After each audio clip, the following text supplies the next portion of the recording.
Hi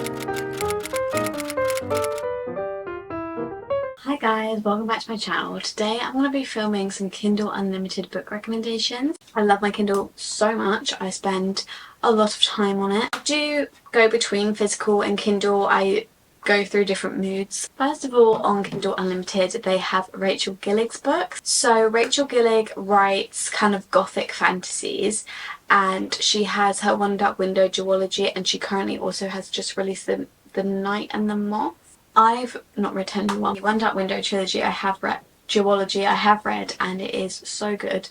It basically follows a very complex magic system to do with cards.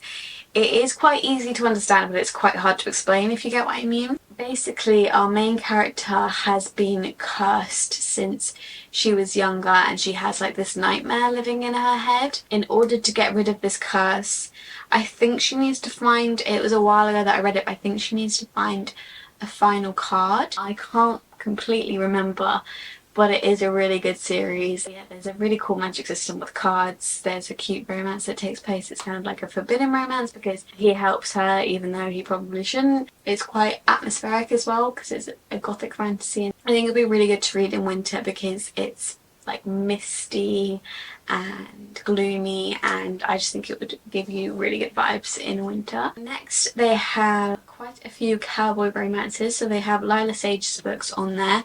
Lila Sage writes cowboy romances, and they all take place on Rebel Blue Branch, which is owned by this family, and they're interconnected standalone romances, so you can just read one if you want to, but if you start from the start and go through the series, then all the male main characters are part of the same family, or like friends of the same family. Basically just everyone's interconnected, and so it is fun if you read all of them. They're not my favourite books in the world. They are quite like simplistic and there's not much to feel connected to. They kind of like you read them for a little short quick fun time, but they're not very memorable. You're not really gonna really remember them, but they are good for a quick palette cleanse maybe between big fantasies. We also have Elsie Silver's books. I'm not sure if all Elsie Silver's books are on there. Oh, there's a few that aren't, the odd one or two, but most of them are on Kindle Unlimited.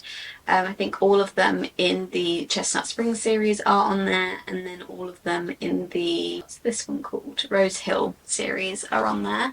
And again, they're cowboy romances, but Elsie Silver's ones are a bit longer.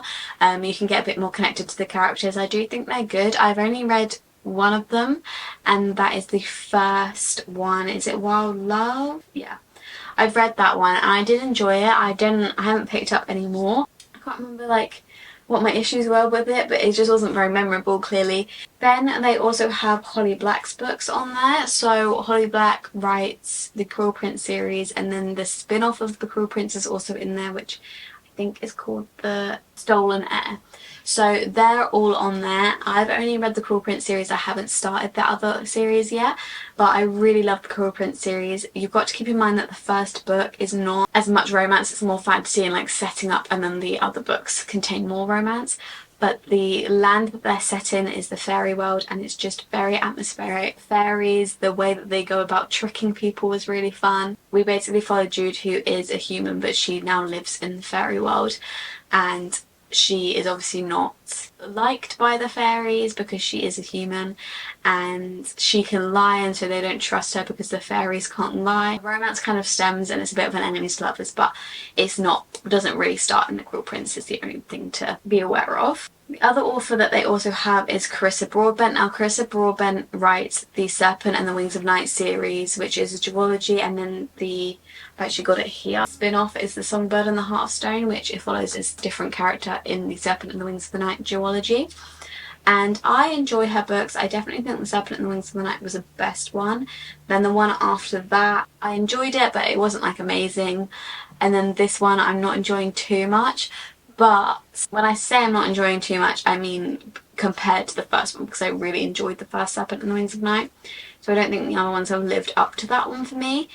But they're all still really good, and I would recommend reading them. Serpent and the Wings of Night, we basically follow this competition called the Kajari. Our main character, Araya, is a human, and she wants to compete in the Kajari to win, and then you get granted a wish. but she is the only human in it and the rest of them are vampires, and obviously that is very dangerous.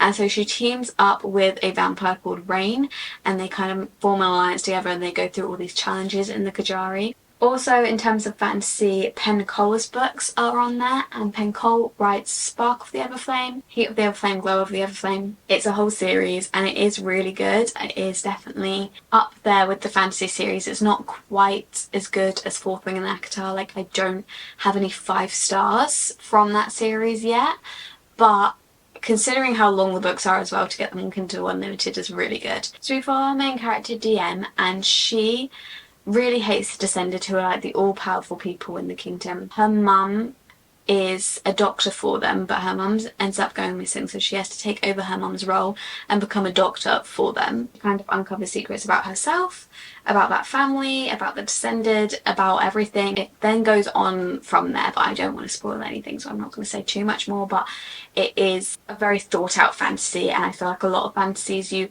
read, especially romantasies, they're really focused on the romance and they haven't really thought out the fantasy part, but this one, like, the fantasy is very thought out, which I do appreciate. We also have Rock Paper Scissors. This is a thriller, and this is actually like my favourite thriller of all time, so I really wanted to mention that this one is on there. We follow this couple who are on a little retreat, and they're obviously not doing too well in their marriage, and it's quite a creepy retreat in Scotland, and they get like snowed in and they don't have any way to get out, and it's kind of eerie. Other than trying to figure out that mystery of everything that's going creepily in there, you're trying to figure out what happened to their marriage, because you get flashbacks of letters that the wife wrote to her husband every single year of their wedding anniversary, and at the start they seem so happy. You're trying to figure out how they've got to where they are now, where they're so miserable with each other, and it's all just one big mystery, and that is the best plot twist I've ever had in a book. I was so shocked, I did not see it coming, and it's my favourite thriller book. I really enjoyed it. They also have Frida McFadden's books on there. I don't enjoy Frida McFadden's books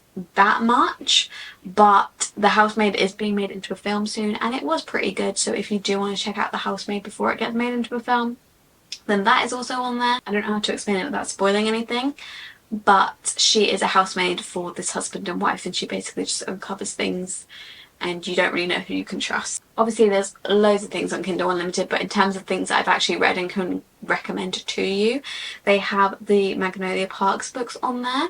Magnolia Parks is kind of like a drama fiction, and it's like a, I don't want to say romance because it's not your picture perfect romance. It's not the romance that you get in like rom-coms. It's a very flawed romance in Magnolia Parks, and kind of in Daisy Hates as well. Daisy Hates is a different character in Magnolia Parks universe, and there's books about her too, and both of them are on Kindle Unlimited. I didn't like it at first, but you've just got to realise that you're kind of just following thought processes of people that are very rich, and they might not necessarily have the best morals or act in the same way that you would agree with, but eventually you get to know them so well, and you like live in their head for so long. You get to know them as characters, you get to know why they make these decisions, and you get really, really close with them, if that makes any sense. That sounds really sad, but you get an attachment to them in the end, and you kind of want the best for them and root for them, even if they're not the best person sometimes. And I think it's really interesting, actually, like, not to get nerdy, but the psychology behind the book, like why these people do what they do. Like, if you enjoy psychology, I feel like maybe you would enjoy these books, because you just get to learn like why these people do what they do, and it kind of feels like a character study. That sounds, I've made that sound so boring, but I think it's really fun and enjoyable. And trust me, you will get connected to the characters, and you will start being emotional, and you will start rooting for them even if you hate them at the start. And those are all the books that I've read on Kindle Unlimited that I found in my search. I was on there for a while, but it's quite, I was need to sort out that interface a little bit because it's kind of difficult. If you have any more recommendations, please let me know in the comments below, because I love finding books that are on Kindle Unlimited. It makes my day. And give this video a thumbs up if you enjoyed it. You can subscribe down below and press the bell, and you'll be notified every time that I upload. If you want to, you can follow my Instagram and TikTok at _libraryofeden, and I'll see you in my next video very soon. Bye!